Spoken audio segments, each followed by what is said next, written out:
Twilight princess music is amazing. True. Also, welcome back. Hello, I'm Lucy, for those who don't remember. I don't have my stowaway this time.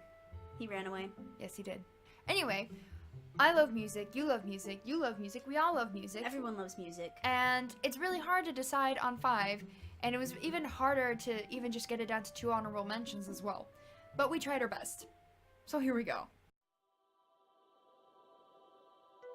My number 5 is Snow Peak itself. Not Snow Peak Ruins, which is also a great song, but Snow Peak is a little darker than you're going to anticipate. Like, even though the ascent is a bit difficult, the music is really somber for the situation. So for my number 5, I have chosen the Herd Game song. It's just so funny and upbeat. It makes me happy, even though I hate the Herd Game itself. The song makes it better. It's such a funny situation, and just to have that upbeat, hyper music just adds to the entire experience. Absolutely.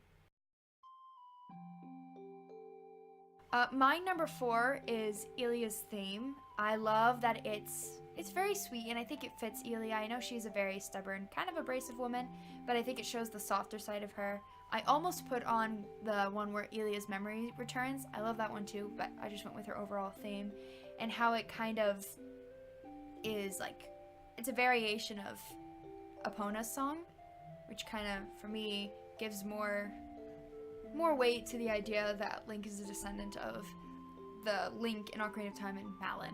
So my number 4, we just talked about, is the Hurting song. I don't think we really need to talk about it again, but it's great. It's good. It's fun. Love it. My number 3 is The Spirit's Lament. It is beautiful. The vocals in the background really add to the depth and like the emotional draw of that piece. My number 3 would be the Twilight Realm theme. A lot of people hate this song and they hate the place, or they love it.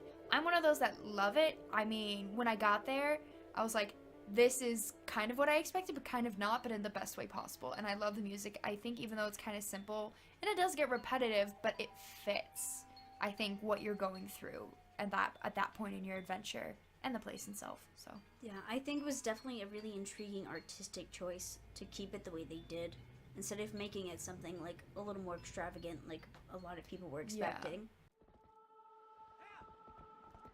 Yeah. My number 2 would be the title theme.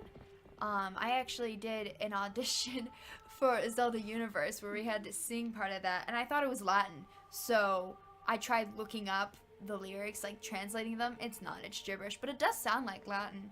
I just love how that sounds, and I think when you first open up the game and you go to that title screen, it really sets you up for what you're about to do, and it's just so good. It gives me chills every time. My number 2 is llia's theme, pretty much for the same reasons, just a little higher up. Yep.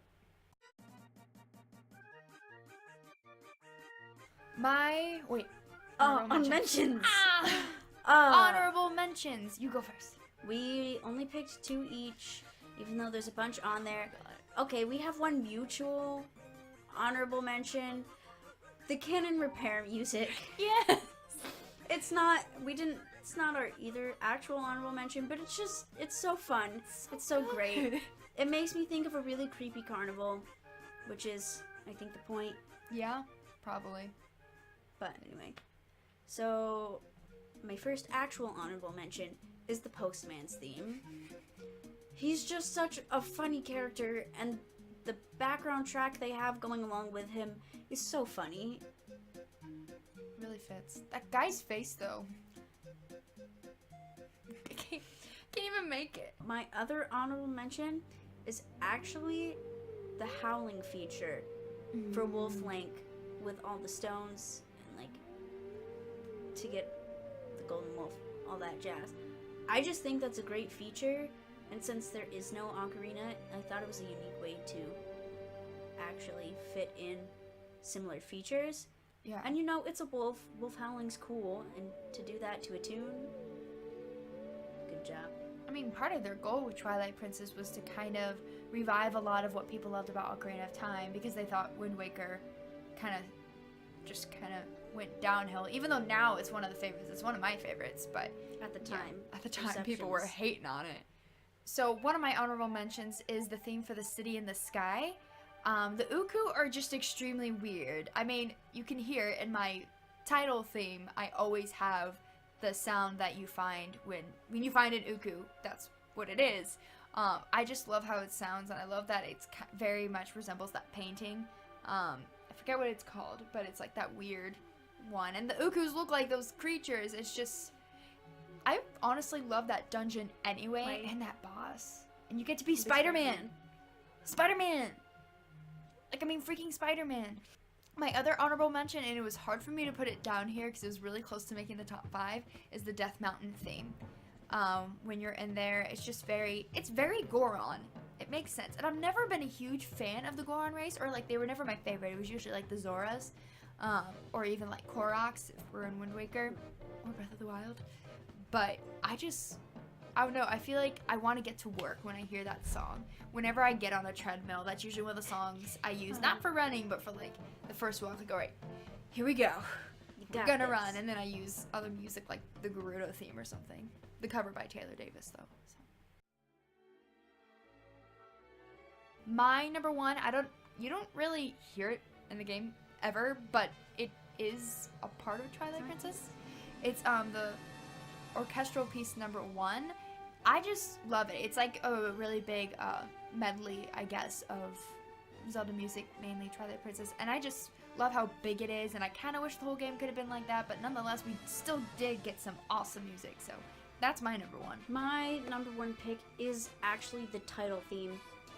I think title themes in general are super important because that's what you hear first. Like, what you hear is going to set the tone for the rest of the game, and I felt like it did a really good job, and they kept it really interesting, even though the title sequence itself is pretty long if you let it keep running. Yeah. But I think they were able to keep it interesting enough that if you do happen to run through it a few times, it's still okay. Oh yeah. But those were our top 5 favorites and our 2 honorable mentions and the one mutual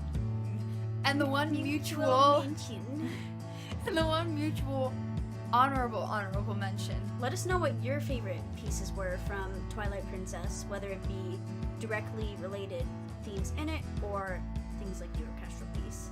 Yes, they're awesome. In the meantime, you might as well like this video. Like if you like her face. Yes.